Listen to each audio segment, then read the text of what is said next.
चला आज आपण जो आपण एक स्टोरीचा भाग घेत होतो हो की नाही. तर मागच्या वेळेला आपली जी स्टोरी झालेली आहे कुठपर्यंत आली बघूया आपण आणि तिथून पुढे आपण सुरू करूया. तर मागच्या वेळेला आपल्याला जो भाग आपण पॅरेग्राफ आपण घेतलेला होता आणि थांबलो होतो त्या पॅरेग्राफपासूनच आपण सुरुवात करूया परत एकदा बरं का. तर या ठिकाणी आपण वाचूया. The Baba Yaga the witch called up the geese. आता बाबा यागा म्हणजे कोण आहे तर विच विच म्हणजे चेटकीण. ती जी चेटकीण आहे त्या चेटकिणीने गीज म्हणजे हंस पक्षी जे तिने पाळलेले होते की नाही त्या हंस पक्ष्यांना बोलावले आणि काय सांगितले बरं. तिने असं सांगितलं बघा काय सांगितलं लक्षात घ्या. गो आफ्टर द चिल्ड्रन म्हणजे तिने हुकूम केला आहे त्या गीज जे आहेत की नाही त्यांना हुकूम केलेला आहे. Go after the geese, go after the children and bring them back to me. Bring म्हणजे आणा. गो आफ्टर म्हणजे या मुलांच्या मागे जा, त्यांचा पाठलाग करा आणि त्यांना माझ्याकडे घेऊन या. शी शाउटेड, ती ओरडली. आता गीज हे इथे लवकरच येते की नाही. The geese went flying after the children आणि मग गीज जे आहेत हंस पक्षी जे आहेत ते उडत उडत आणि त्या मुलांच्या मागे हां उडाले येतात त्याला पकडायला चाललेले आहेत.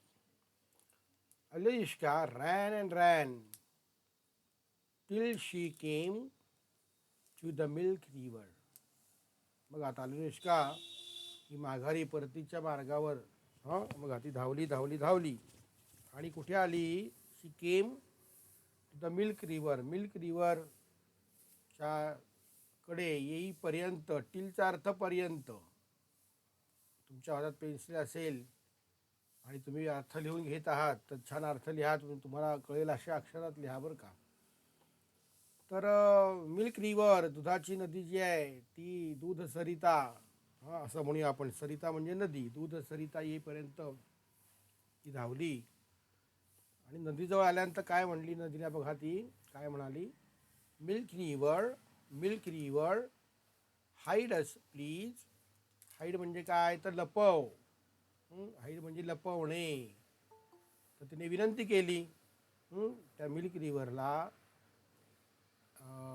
ॲलेनुष्काने विनंती केलेली आहे.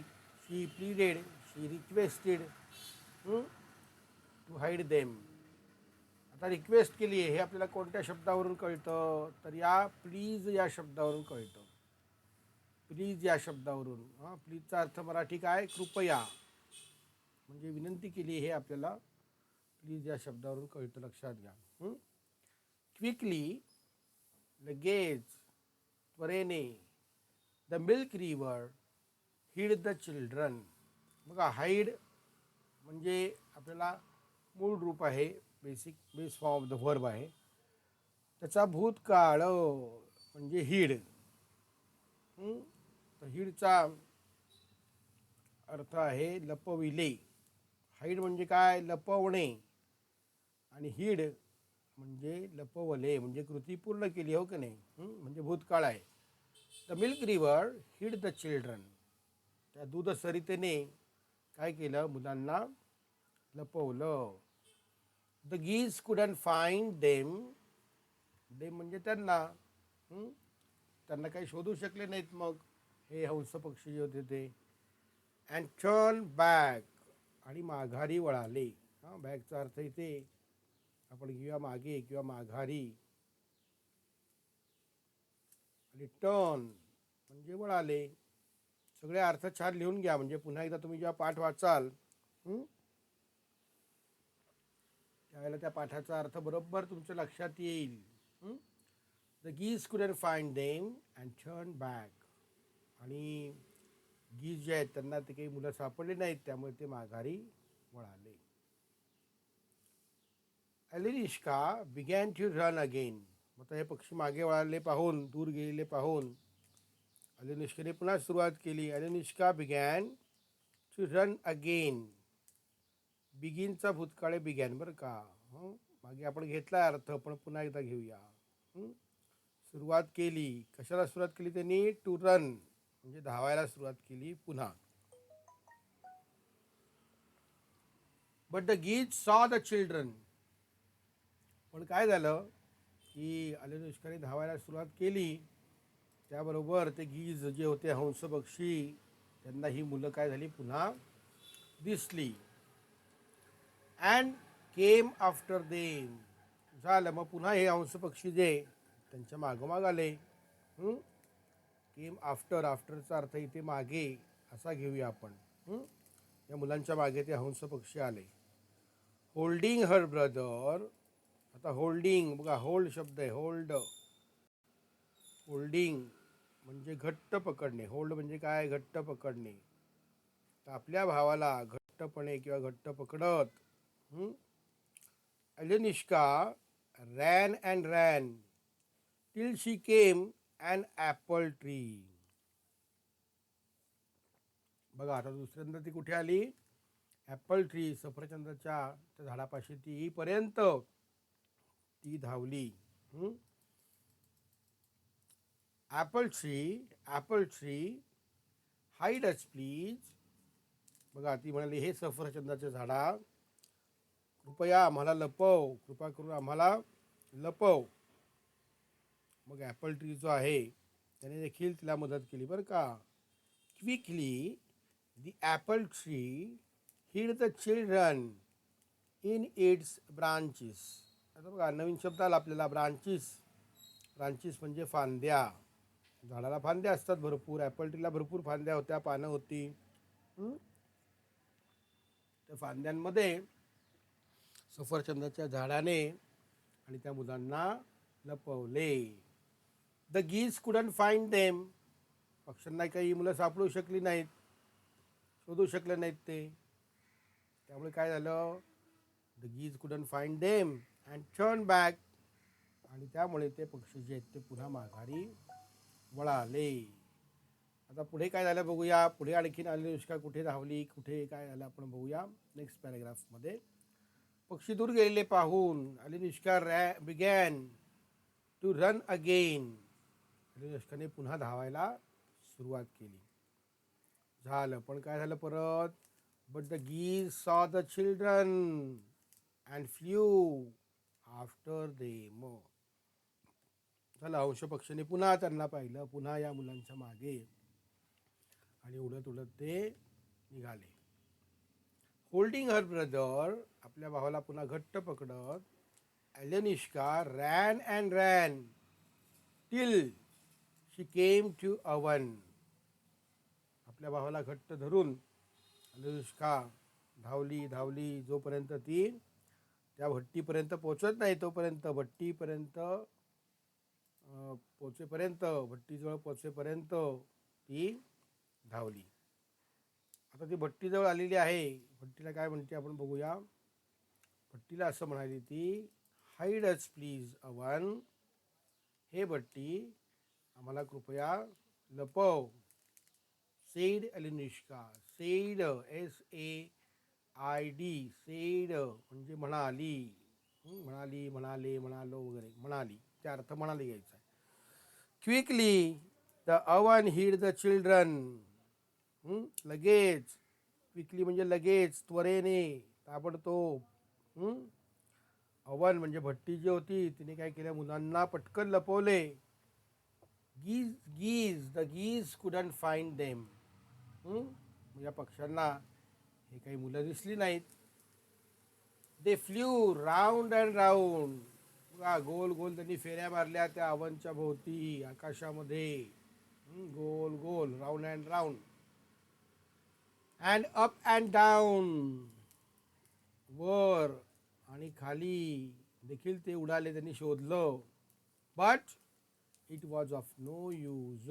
नो यूज म्हणजे उपयोग झाला नाही. पण काही उपयोग झाला नाही. ॲट लास्ट म्हणजे शेवटी, अखेरीस.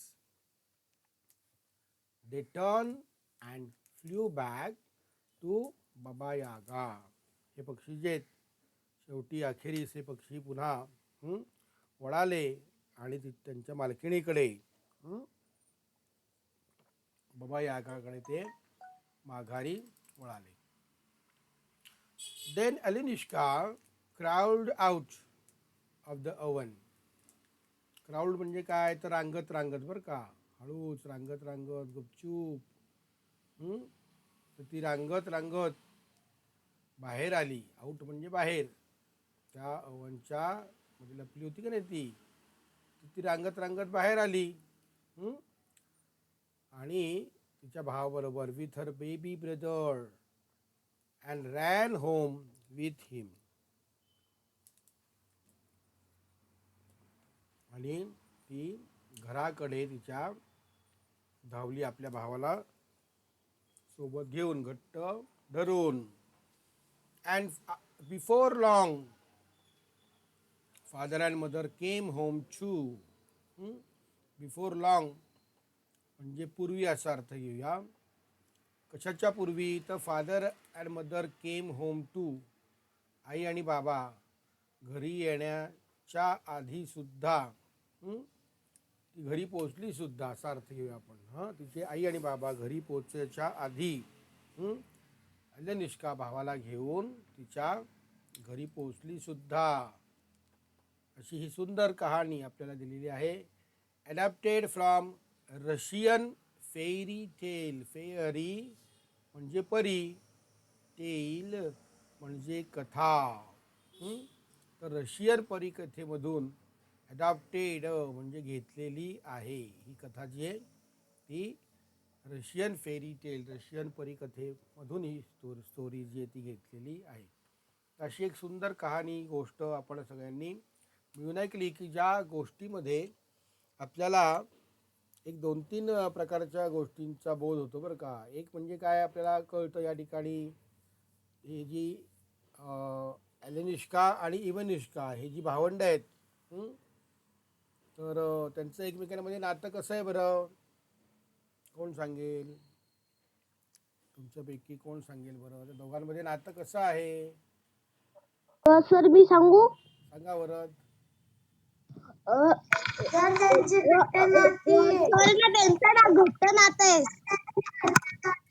शाबास, त्यांचं नातं दृढ आहे.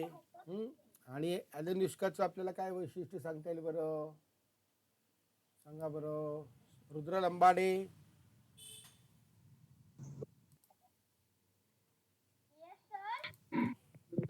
ॲलिनिष्का विषयी तुला काय सांगता येईल? ॲलिनिष्काचा स्वभाव कसा आहे, काय आहे? गोड. गोड स्वभाव आहे. ॲलिनिष्काचं काय वैशिष्ट्य सांगतील आपल्याला? आणखीन कोण उत्तर देईल बरं? सर मी बरोबर. तर बघा, बरोबर आहे. त्यामुळे आपल्याला असं लक्षात येईल की ॲलिनिष्का, या कथेवर आपल्याला असं लक्षात आलं की ॲलिनिष्काचं तिच्या भावावर खूप प्रेम आहे. बरोबर आहे. आणि भावासाठी ती त्या चेटकिणीच्या सुद्धा घरात गेली, शिरली आणि त्या पक्ष्यांना चुकवून आणि चकवून त्यांना ती आपल्या भावाला जी आहे ती घेऊन आली. ती घाबरली का चेटकिणीला?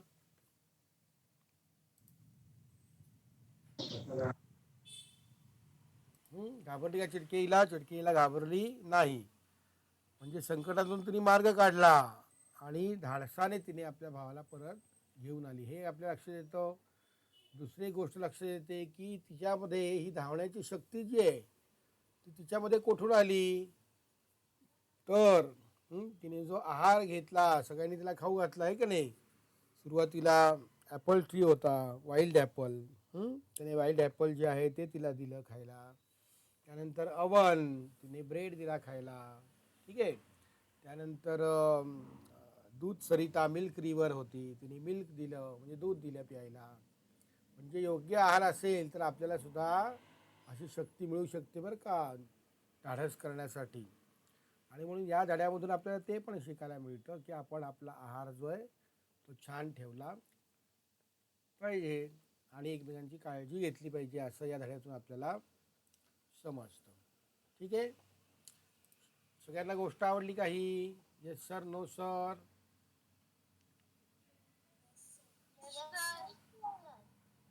चला मग आता ॲलिनिष्काची गोष्ट जी आहे की नाही ती आपल्याला अगदी काही वाक्यांमध्ये दिलेली आहे बरं का. पण असं करत असताना ही वाक्य जी आहेत ती जरा अर्धीच लिहिली आहेत, काही जागा त्याच्यामध्ये भरायच्या राहिलेल्या आहेत. आणि आता आपल्याला संधी दिलेली आहे, या जागा भरण्याची संधी आपल्याला दिलेली आहे. तर आपण या संधी घेऊया आणि भरूया जागा.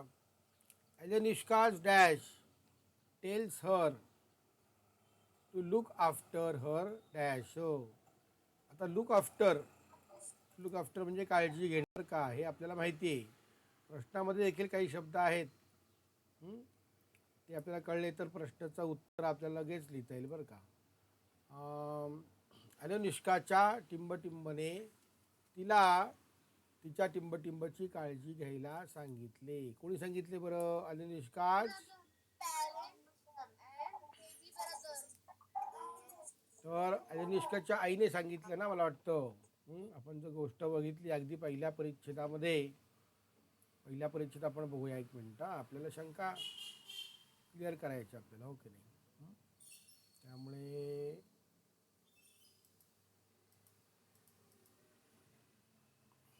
ठीक आहे. मग बघा, one day mother said to Alyonushka. बघा सेकंड थर्ड पॅरेग्राफमध्ये आहे.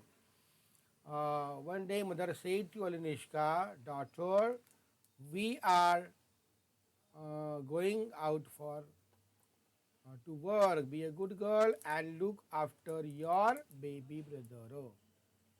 तुझ्या भावाची काय घे, तू काळजी घे, पहा. असं ॲलिनिष्काला कोणी सांगितलेलं आहे? तर तिच्या आईने सांगितलेलं आहे असं आपल्याला दिसतं, हो की नाही. तिच्या आईने आणि तिला सांगितलेलं आहे.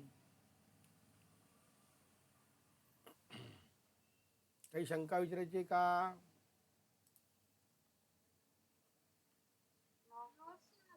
बरोबर आहे, म्हणजे तिच्या आईने तिला सांगितले. म्हणजे आपली गाळलेली जागा या ठिकाणी जे fill in the blanks, what we have to fill here, that Alyonushka's mother tells her to look after her dash dash baby brother.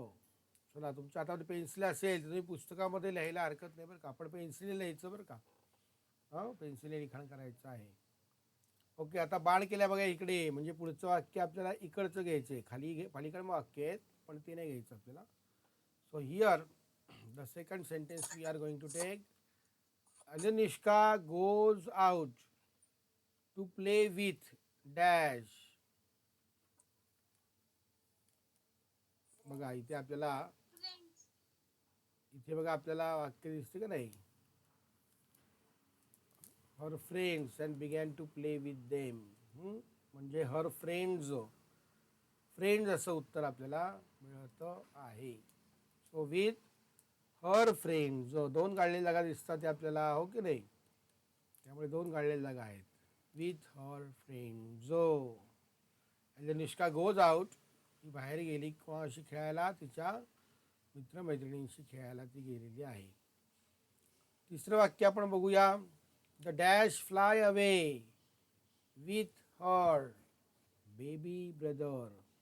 टिंब उडाले तिच्या भावाला घेऊन.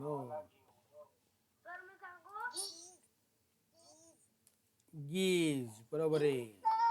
GEESE, गीज. ते हंस पक्षी जे आहेत ते तिच्या भावाला घेऊन उडाले. बघा इथं पुढच्या पॅरेग्राफमध्ये दिसतं ना आपल्याला, suddenly a flock of geese came flying, they swoop down and picked up baby brother and flew away with him. बघा, फ्ल्यू अवे विथ हिम म्हणजे कोण? तर तिचा ॲलिनिष्काचा बेबी ब्रदर, ॲलिनिष्काचा लहान जो भाऊ आहे त्या भावाला घेऊन ते उडाले असं आपल्याला या ठिकाणी दिसत आहे. म्हणजे आपल्याला उत्तर काय मिळालं? गीज. प्रश्नाचं उत्तर आहे गीज. आता खाली बाळ केला आहे म्हणजे हे वाक्य घ्यायला पाहिजे. Dash runs after them.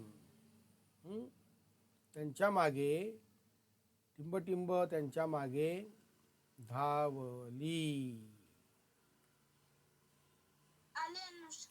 ॲलिनिष्का, बरोबर आहे. ॲलेनुष्का. तर ॲलेनुष्का जी आहे ती त्यांच्या मागे धावलेली आहे. त्यामुळे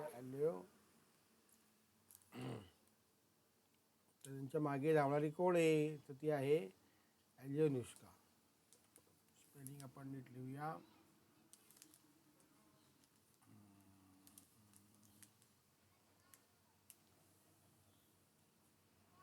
चला, तुम्ही देखील पेन्सिलने तुमच्या वहीमध्ये किंवा पुस्तकामध्ये हे उत्तर लिहा. So arrow is on the left side. Alenushka meets the oven. Okay, Alenushka meets. बघा, ॲलेनुष्का मीट्स द अवन. पहिल्यांदा तिला कोण भेटलं, तर भट्टी ही तिला भेटलेली आहे. आता इथे बघूया आपण. अवनला तिने विचारलं की हे आहे का, रस्ता कुठे काय, असं विचारलं कोणी. त्यानंतर सून आफ्टर, त्यानंतर she came to an apple tree. बघा, भट्टी अवन नंतर ती कोणाला भेटली आहे, an apple tree. So the Alenushka meets the apple tree. 2 काढलेली जागा आहेत, त्यामुळे आपल्याला 2 वेळेला भरायला लागेल. ठीक आहे. नेक्स्ट आपल्याला खाली बाण दिलं आहे बघा, dash dash dash milk river. Dash dash dash milk river असं आपल्याला दिलेलं आहे. तर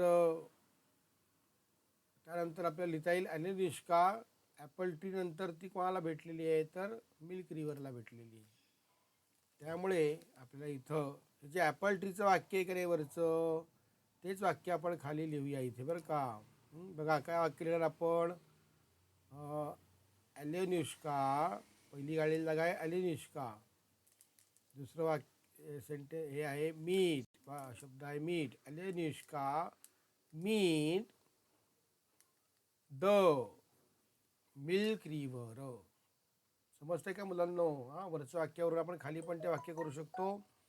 पहिल्यांदा ती अवनला भेटलेली आहे, दुसऱ्यांदा ती ॲपल ट्रीला भेटलेली आहे, तिसऱ्यांदा तिला कोण भेटलेला आहे, milk river. Alenushka finds her dash dash in Baba Yaga's हट. त्या बाबा यागाच्या झोपडीमध्ये तिला कोण सापडतं बरं, कोण दिसतं, हर बेबी ब्रदर. त्यामुळे गाडलेली जागा आहे बेबी ब्रदर. तिला तिचा भाऊ जो आहे, बाळ असलेला, लहान असलेला भाऊ, तिला बेबी ब्रदर दिसला. ॲलेनुष्का रन्स ऑफ. रन्स ऑफ म्हणजे पळाली ती, विथ हर डॅश, तिच्या टिंब बरोबर किंवा त्याला घेऊन. शाबास, बरोबर आहे, तिच्या बेबी ब्रदरला घेऊन ती धावली. तिथून सटकली, निसटली आहे का नाही. Alenushka hide in the milk river. दूध सरिता मध्ये ती लपली. Alenushka hides in the dash, नंतर ती कुठे लपलेली आहे, कुणी लपवलं तिला, ॲपल ट्रीने लपवलेलं आहे, त्यामुळे apple tree. Alenushka hides in the, त्यानंतर ती कुठे लपली, अव्हनमध्ये. अव्हन. आणि त्यानंतर मग ॲलेनुष्का कम्स होम. ॲलेनुष्का तिच्या आणि घराकडे परत आलेली आहे. काही शंका विचारायची आहे का, समजली का स्टोरी, किंवा ही वाक्य आपण कशी गाडलेली जागा भरल्या आहेत किंवा पूर्ण केलेली आहेत, हे तुम्हाला आता समजलं असेल. आता ज्यांचं थोडंसं राहिलेलं आहे त्यांना लिहिण्यासाठी म्हणून आपण जरा हे पूर्ण दाखवूया. ज्यांचं लिहायचं राहिलं आहे समजा कोणाचं, तर ते लिहून घेतील या ठिकाणी. चला, आता पहिली गाडलेली जागा आहे मदर.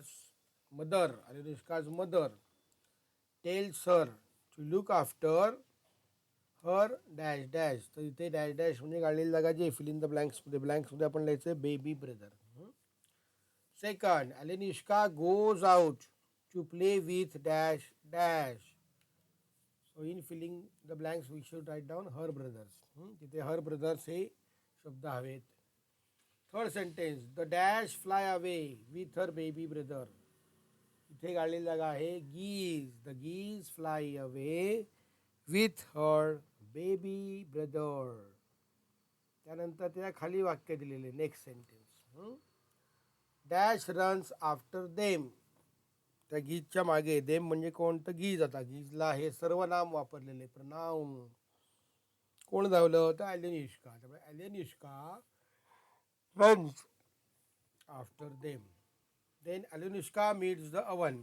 पुढचं आपल्याला दिसतंय ॲलेनिष्का मीट्स द रिव्हर असं आपल्याला दिसत आहे. नेक्स्ट आहे Alenishka meets the apple tree.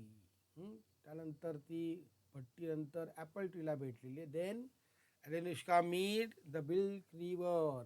Milk river दुधाची नदी, दूध सरिता, तिला ती भेटलेली आहे.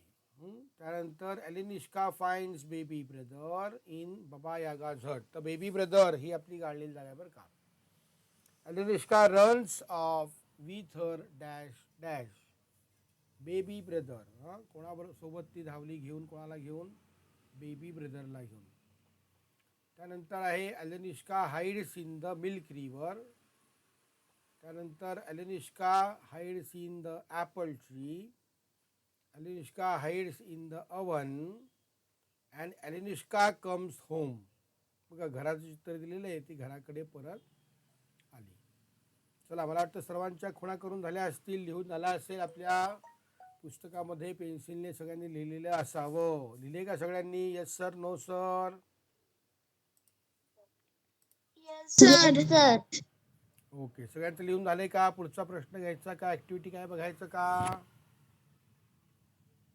Yes sir. Okay, yes sir. चला बघूया एक minute. What is the next activity given to you? आता लक्षात घ्या, फोर्थ ॲक्टिव्हिटी आपल्याला दिलेली आहे. ज्याप्रमाणे इथे एक गमतीशीर नाव या कथेमध्ये आलेलं आहे, बाबा यागा असं नाव आलंय का नाही. Make your on funny names like बाबा यागा. Do they sound like English names. आता हे बाबा यागा किंवा बाबा यागा हे जे नाव आहे ते इंग्लिशप्रमाणे वाटतंय का? तर नाही वाटत आहे. असं आपल्याला दिसतंय. तर अशी काही मजेशीर नावं तुम्हाला करायची आहेत. ठीक आहे, तर अशी तुम्ही नावं करू शकता. वेगवेगळी नावं आपण करू शकतो.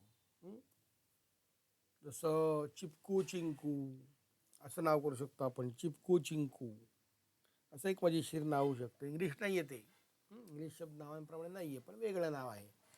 तर असं नाव आपण करू शकतो.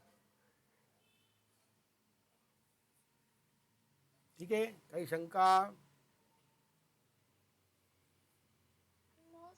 जसं लंबू लालू. लंबू लालू म्हणजे लालू कसा आहे? उंच आहे, लंबू आहे. अशी नावं वेगळी करू शकता तुम्ही. Okay, next activity. Form groups of 5 taking turns retell the story as Anushka would tell it. Let the next person continue with the story after about 5 to 8 lines. आता काय करायचं आहे, तर अनुष्का आपल्याला गोष्ट सांगते असं कल्पना करायची. What we have to imagine that this baby girl, Anushka, is telling this story or incident to you. Now, how Anushka will tell this incident or story? ही गोष्ट Anushka कशी सांगेल? तर तिच्या शब्दांमध्ये सांगायची. तिची 2-4 ओळी सांगून झाल्या कथेच्या, किंवा पुढचा विद्यार्थी सांगेल तरी 2-4 ओळी सांगायच्यात. असं करत करत ही कथा पूर्ण करायची आहे. आता ती बघा अनुष्का सांगते ना, तिच्या बाबतीत काय घडले ती सांगते. त्यामुळे ती कशी सुरुवात करेल? Hello friends, I am Anushka. I live with my father, mother and baby brother. One day, my mother said to me to look after my baby brother because my mother and father were going to work, going to out to work. अशा पद्धतीने हळूहळू कथा सांगायची. 2-4 ओळी सांगायच्या, पुढच्या ओळी असं करत सांगायचं. तर इथे आय शब्द आला पाहिजे. आय आय म्हणजे मी मला, माझा भाऊ, असं माय ब्रदर, माय मदर वगैरे वगैरे. ठीक आहे, कळलं इथपर्यंत? तर ही सगळी स्टोरी जी आहे खाली निष्का सांगते अशा पद्धतीने तुम्ही तयार करू शकता आणि लिहू शकता. ओके, आता या ठिकाणी बघा काही आपल्याला शब्द दिलेत, चित्र दिलेले आहेत आणि शब्द दिलेत. Pictures are given to you and some words are also given to you. First word, चला स्वराज वाचा बरं. पहिला शब्द काय दिलेला आहे या ठिकाणी?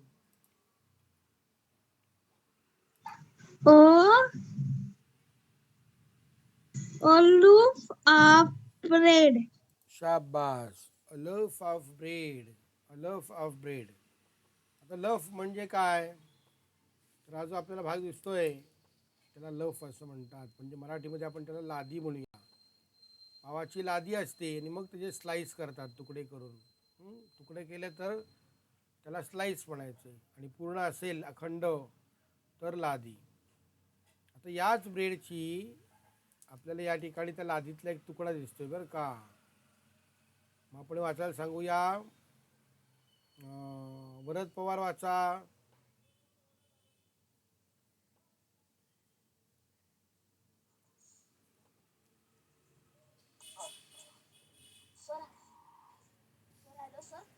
हा, वाचा बरं पुढचं. ब्रेडचा तुकडा दिसतोय त्याला काय म्हणायचं इंग्लिशमध्ये?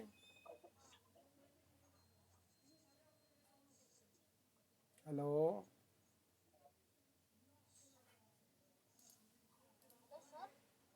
हां सांगा बरं, ब्रेडच्या तुकड्याला काय म्हणायचं? ओके, वरद सांगा. वरद वरद धारणे. वरद पवार जरा उच्चार करतोय. वरद धारणे.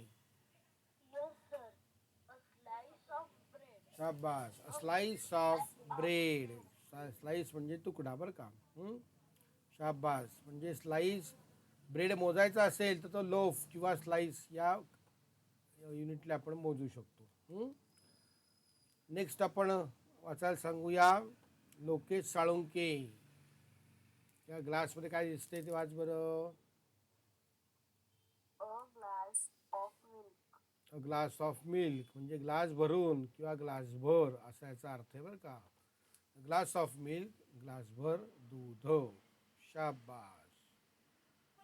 आता समजा हे लिक्विड आहे,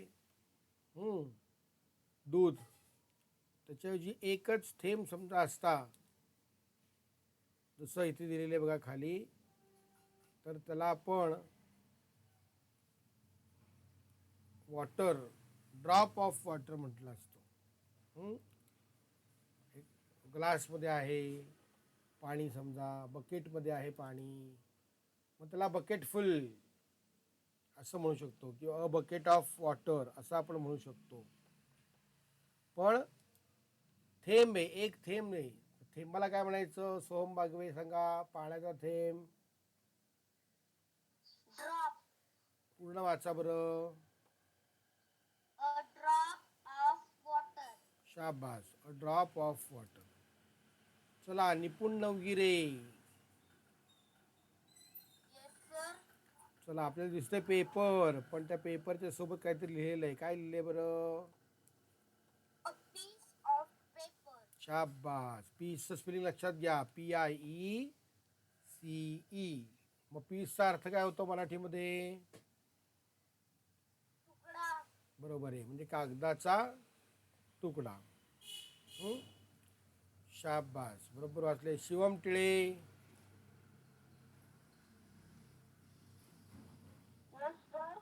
पुढचं वाचा बरं. चित्र आपल्याला समोर कशा दिसते? वाटीमध्ये काय ठेवलेले? बाउलमध्ये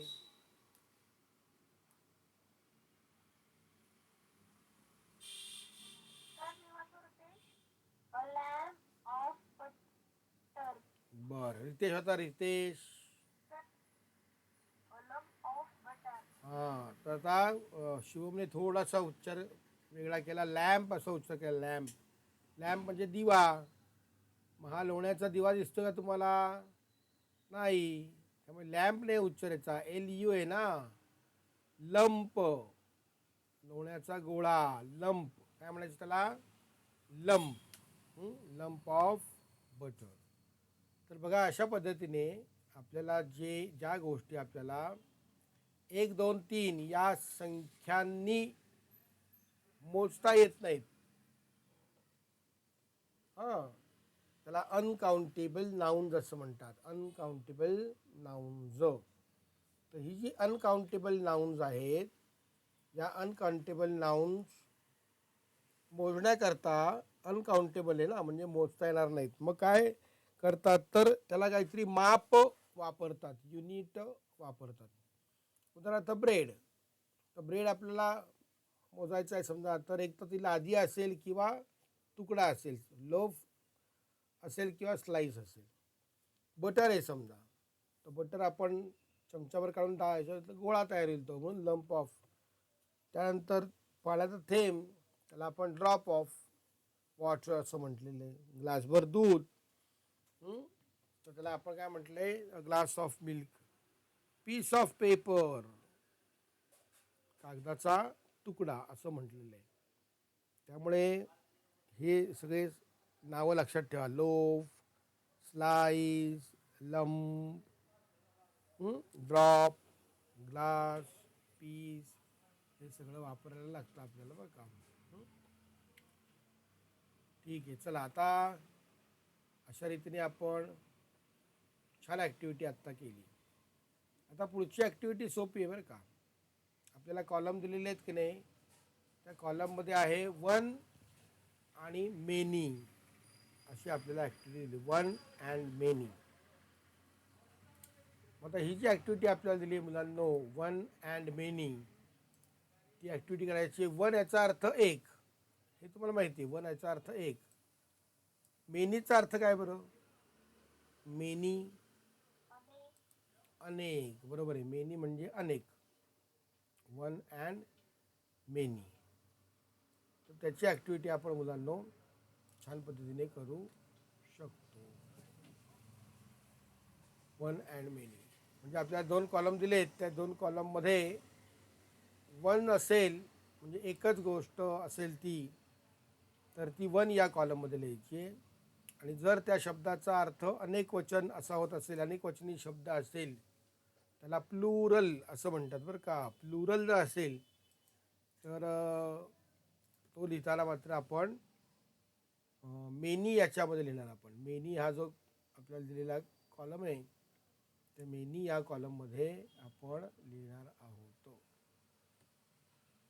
चला, काही शंका कोणाला विचारायची का?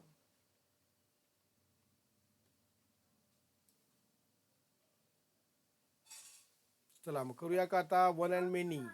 वन अँड मेनी करूया का आता?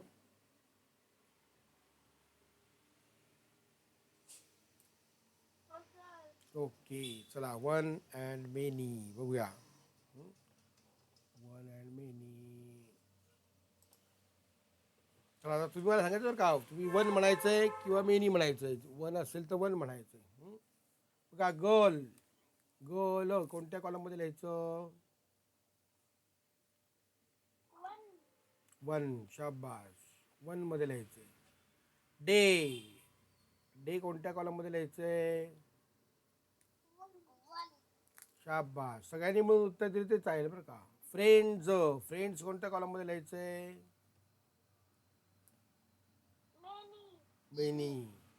आता हे फ्रेंड असतं समजा, बघा फ्रेंड, तर आपण वनमध्ये लिहिलं असतं, कारण फ्रेंड म्हणजे एक मित्र.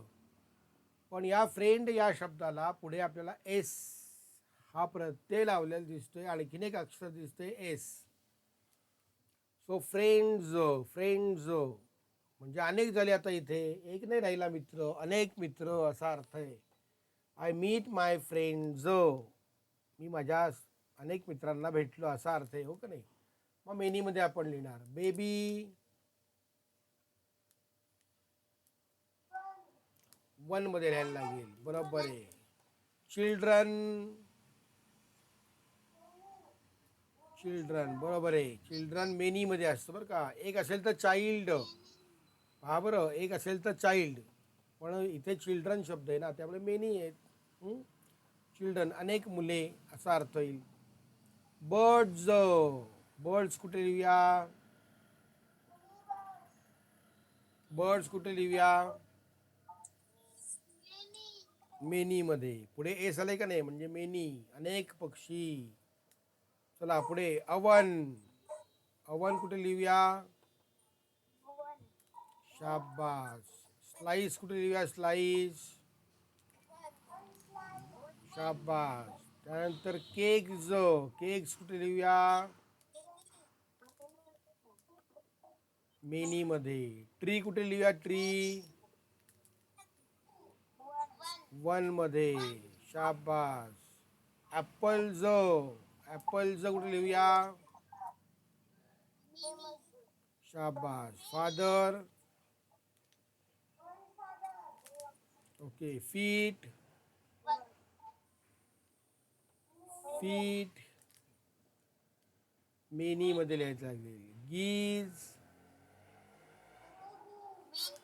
मेनी. त्यानंतर हट. होम. होम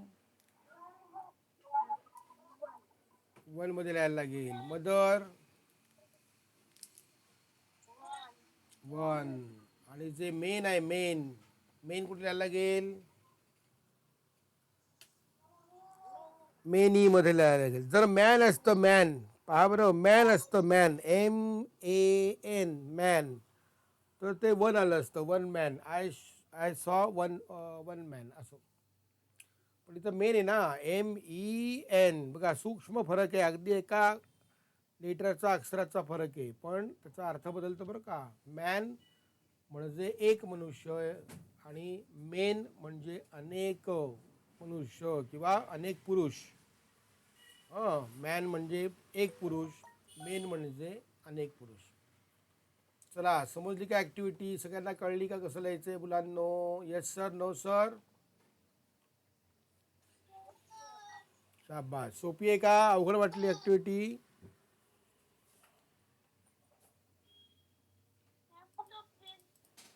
सोपी आहे की नाही? बरोबर. चला आता बघा, पुढची ॲक्टिव्हिटी आणखीनच सोपी आहे. त्यापेक्षाही सोपी आहे पुढची ॲक्टिव्हिटी. काय करायचं आहे तर बघा, आपल्याला कॉलम दिलेत. कॉलम वाचा म्हणजे कळेल आपल्याला. कॉलम दिलेले आहेत, त्यामध्ये काय लिहिले आहे? पहिला कॉलम आहे ॲक्शन, म्हणजे कृती, क्रिया. कृती किंवा क्रिया दाखवणारा जो शब्द असेल तो आपण इथे लिहिणार बरं का. क्रिया ॲक्शनमध्ये लिहिणार. त्यानंतर थिंग, ॲनिमल, पर्सन, प्लेस.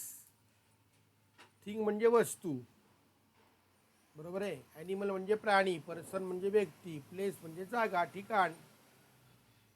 याविषयी जर शब्द असेल तर तो या मधल्या कॉलममध्ये आपण लिहिणार. आणि डिस्क्रिप्शन याचा अर्थ वर्णन, की एखाद्या वस्तूचं, फुलाचं, जागेचं, व्यक्तीचे, प्राण्यांचे असे वर्णन करणारा शब्द असेल. पहा बरं, नुसतं गुलाब असेल, गुलाब, रोज, तर ते वस्तूमध्ये येणार बरं का, मधल्या कॉलममध्ये. आणि त्याच्या आधी शब्द असेल रेड, तर रेड शब्द कुठे येणार? ॲक्शन, थिंग का डिस्क्रिप्शनमध्ये?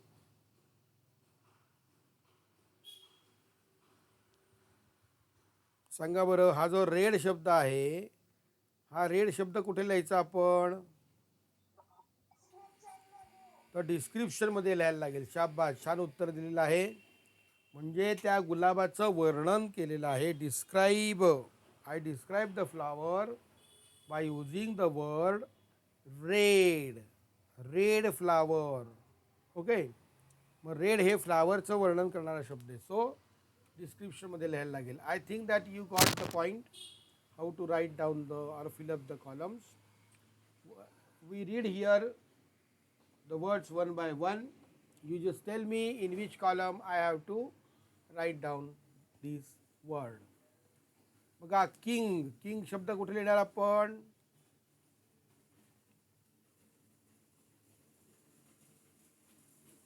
हॅलो, किंग शब्द कुठे लिहिणार आहे? किंग तर पर्सन मध्ये येणार. किंग हा पर्सन आहे, व्यक्ती आहे, म्हणून मधल्या कॉलममध्ये आपण लिहिणार. किंगचं उत्तर ॲक्शन दिलं कोणीतरी, तर किंग म्हणजे ॲक्शन नाही बाळांनो. किंग म्हणजे राजा. आता राजा या शब्दावरून आपल्याला कृती कळते का कोणती, का व्यक्ती डोळ्यासमोर येतो, सांगा पाहू बरे.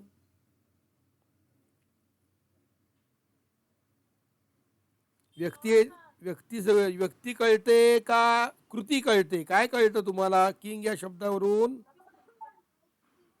मग ऍक्शन कसं उत्तर दिलं, कोणी कोणी ऍक्शन मध्ये उत्तर दिलं, चुकीचं उत्तर देऊ नका, लक्ष द्या, विचार करा. मेंदू दिलाय देवाने आपल्याला, मेंदू, ब्रेन. त्या ब्रेनचा उपयोग केला पाहिजे का नाही. चला, क्वीन. क्वीन शब्द कुठे येणार मग. ओके, मधल्या कॉलम मध्ये येईल. पर्सन आहे, क्वीन ही पर्सन आहे. आता जम्प. जम्प हा शब्द कुठे लिहूया, ऍक्शन मध्ये. त्यानंतर कॅट. कॅट ॲनिमल आहे, त्यामुळे ॲनिमलच्या कॉलम मध्ये आपण लिहिणार. कॅट ही ॲनिमल आहे. लक्ष द्या, लक्ष द्या, लक्ष द्या. रीड म्हणजे वाचणे, ही क्रिया आहे, मग ऍक्शन मध्ये येणार बरं का. लक्ष द्या, लक्ष द्या. वॉक, चालणे. चालण्याची कृती आहे ती, त्यामुळे ऍक्शन मध्ये येणार. फास्ट, कसं चालतो एखादा मुलगा, फास्ट चालतो, म्हणजे डिस्क्रिप्शन केले, त्याच्या चालण्याचं वर्णन केलेलं आहे, त्यामुळे डिस्क्रिप्शन मध्ये येणार. रेड, डिस्क्रिप्शन मध्ये येणार. बिग, डिस्क्रिप्शन मध्ये येणार. वर्णनात्मक शब्द आहेत बरं का सगळे. मँगो, मँगो खाण्याची वस्तू आहे, त्यामुळे मधल्या कॉलम मध्ये लिहूया. फिश, ही पण वस्तू आहे खाण्याची किंवा पाण्याची वगैरे. त्यामुळे मधल्या कॉलम मध्ये. स्मेल म्हणजे वास घेण्याची क्रिया, मग ती ऍक्शन मध्ये येईल. स्मेल. स्वीट, मिठाई कशी आहे, गोड आहे, स्वीट आहे, म्हणजे वर्णन केले का नाही आपण. स्वीट या शब्दाने आपण वर्णन करत आहोत, म्हणून इथे डिस्क्रिप्शन मध्ये येणार आहे. स्कूल, बघा स्कूल ही एक जागा आहे जिथे आपण शिकायला जातो, अशी जागा. मग मधल्या कॉलम मध्ये प्लेस. प्लेसच्या कॉलम मध्ये आपण लिहिणार आहोत सॉफ्ट. आईस्क्रीम कशी आहे, सॉफ्ट आहे, म्हणून वर्णन केलं आपण आईस्क्रीम या शब्दाचं. कप, कप ही वस्तू आहे. हाऊस ही जागा आहे, म्हणून प्लेस मध्ये येणार. गो, गो म्हणजे जाणे, जाण्याची क्रिया आहे. गो, ती ऍक्शन मध्ये येणार. कॉल म्हणजे बोलावणे, हाक मारणे, ऍक्शन आहे. प्ले म्हणजे खेळणे, ही सुद्धा ऍक्शन आहे, लक्षात घ्या. शॉप, शॉप मात्र जागा आहे बरं का, जिथे आपण काही वस्तू घ्यायला जातो. ऑफिस, जिथे काम करायला जातात आपले बाबा वगैरे, हो की नाही, मग ती पण जागा आहे, त्यामुळे प्लेस मध्ये येणार आहे. नाईस, नाईस मध्ये, नाईस म्हणजे सुंदर. नाईस ड्रेस असं म्हणतो की नाही आपण, मग ड्रेसचं वर्णन केलं नाईस शब्दाने, म्हणून डिस्क्रिप्शन मध्ये येणार. स्लोली, वॉक स्लोली, स्लोली हे सुद्धा डिस्क्रिप्शन मध्ये येणार. पीनट म्हणजे शेंगदाणा, शेंगदाणा ही खाण्याची वस्तू आहे, हो की नाही, म्हणून इथे येणार मध्ये. थिंग मध्ये येणार. डॉक्टर ही एक व्यक्ती आहे, पर्सन आहे, त्यामुळे मधल्या कॉलम मध्ये आपण लिहिणार आहोत.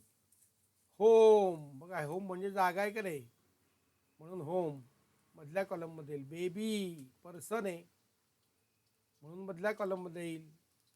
स्माईल, स्माईल म्हणजे हसणे, ही कृती आहे, त्यामुळे हसण्याची कृती ही आपण नेहमी करतो की नाही, आपल्याला आवडतं आनंदी राहायला, हसायला, त्यामुळे स्माईल ही कृती आहे बरं का. ऍक्शन, ऍक्शन, ऍक्शन च्या कॉलम मध्ये आपण लिहिणार. त्याच्या विरुद्ध शब्द आहे क्राय. क्राय म्हणजे रडणे, रडणे सुद्धा क्रिया आहे. त्यामुळे मुलांनो, अशा पद्धतीने दिलेला शब्द कोणता अर्थाने वापरलेला आहे, म्हणजे दिलेला शब्द ही कृती आहे, कृतीचा बोध होतोय आपल्याला, क्रियेचा. का प्राणी वगैरे असं नाव येते, प्राणी, व्यक्ती, जागा अशांचं नाव आहे, किंवा नामाचं वर्णन केले, वस्तू, प्राणी, जागा याचं काही वर्णन करणारा शब्द आहे, हे आपण ठरवायचं, जरा नीट वाचायचं. आपल्याला देवाने दिला मेंदू, त्या मेंदूचा वापर करायचा, उगीच ठोकायचं नाही काहीतरी. मग अशी किंग या शब्दाला ऍक्शन उत्तर दिलं होतं, क्वीनला पण ऍक्शन उत्तर दिलं होतं, असं करू नका, लक्षात घ्या. कृती दर्शवणारा शब्द असेल त्याला ॲक्शन म्हणायचं, ॲक्शन वर्ड. त्यामुळे ॲक्शनमध्ये कृती, डिस्क्रिप्शनमध्ये वर्णन, आणि नुसतं प्राण्याचं नाव, व्यक्तीचं नाव, वस्तूचं नाव, जागेचं नाव असेल तर ते मध्यभागी म्हणजे मधल्या कॉलममध्ये ते आपल्याला लिहायचे. मला वाटतं ही ॲक्टिव्हिटी सगळ्यांना छान समजलेली आहे की नाही समजली? Yes sir, no sir? शाबास. सगळ्यांनी पुस्तकात लिहून घेतली का? पेन्सिलनेच लिहायचं बरं का पुस्तकामध्ये. चला, सर्वांनी लिहून घेतलं का पुस्तकामध्ये? शाबास. त्यामुळे ही छान सोपी सुटसुटीत अशी ॲक्टिव्हिटी होती, ती आपण पूर्ण केलेली आहे मुलांनो. तर आपण आता इथे थांबूया. आजचं लेक्चर खूप छान झालेलं आहे, व्यवस्थित झालेलं आहे. सगळ्यांनी उत्तरं पण छान दिली आहेत आणि गोष्टीचा आनंद देखील घेतलेला आहे. त्यामुळे मुलांनो, good bye, see you, have a nice day, bye bye.